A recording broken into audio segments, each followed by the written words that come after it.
there was this great idea that we could get, you know, like maybe a 2-3 hour sort of mini campaign.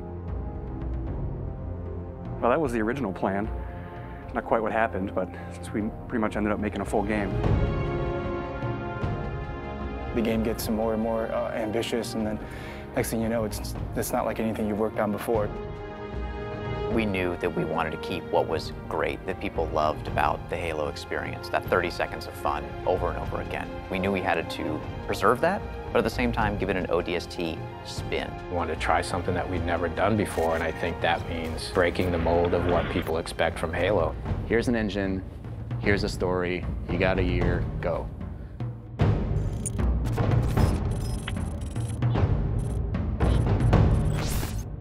One of the great challenges that we had with ODST was, since we didn't want to be traveling all across the universe in this gigantic space opera, we wanted to really focus on one place.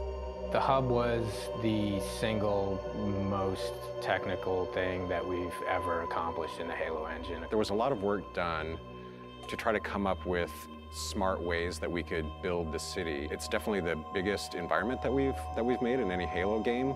We spent a lot of time trying to figure out how can we maximize the space without freaking out all the artists, and I think we figured out how to maximize the space really well. I don't think we ever figured out that second part too well. We want the player to have this open, visceral, you're in the city experience. We started experimenting with playing with elevation, playing with building shapes. It's a city that you actually completely walk through. Each BSP is directly alongside the other BSP. You walk through a door and you go into the other BSP. The road structure is not straight, it's diagonal, it's also multi-layered. I don't think we kind of realized how big the city would get. We basically had to build very specific tech that would give the AI the right type of behavior. We had the technology, we called it Squad Patrol. No matter where you were inside the hub, there would always be a certain amount of noise, a certain amount of enemy presence there that we could ratchet up and ratchet down depending on what we needed it to do. We need to have this dark, moody city without making it unplayable. I wanted to get a feeling of rain at night in an abandoned city. I would still like to score the emotions and mood that we want the player to feel when they're playing the game. We want people to explore the city. We want people to find this, this kind of hidden little sub-story. What if the phones rang? You're alone, you're in the city, you're trying to unravel a mystery. That's the feeling you have every time you're the rookie. What's fun about being an ODST? How's he different than the Master Chief? What kind of problems does he face versus the Chief? If they're not the walking tank, they really have to pick up weapons that they're going to use. There were things that we added. The silenced submachine gun and the silenced pistol are absolutely the best tools for the job. Something the ODSTs have that Spartans actually don't. Silenced weapons at night, they feel cool, they look awesome, they're really sweet to use. In real life, silenced weapons don't have a whole lot of sound. So we had to kind of Hollywood them up a little bit, kind of make it so that they sounded like they were silenced and supposed to be silenced, but yet still powerful and fun to fight with. In a lot of ways, it feels like Halo 1, because it's back to single wielding. Dual wielding. Paul doesn't like dual wielding, so we cut it.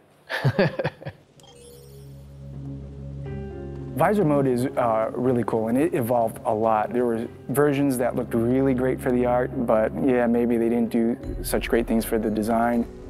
It affected how we lit something. We'd make this building and it looked great, and we thought it was fine, and you turn on the visor mode and you realize that's really just a square. But it also has the advantage of really showcasing the depth of our scenes. Put on visor mode, and then the whole environment reveals its secrets to you.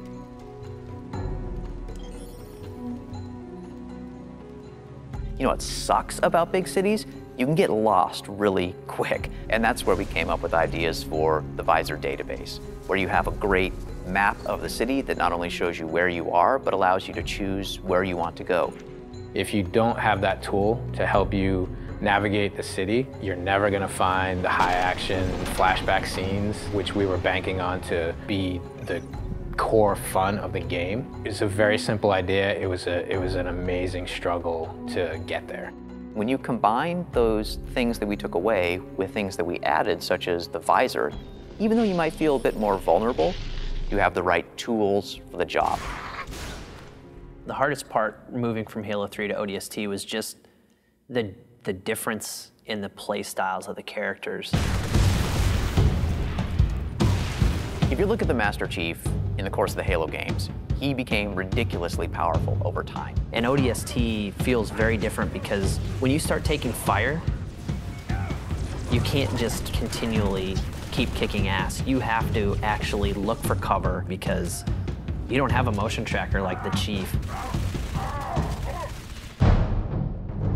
Bringing back the health was something that was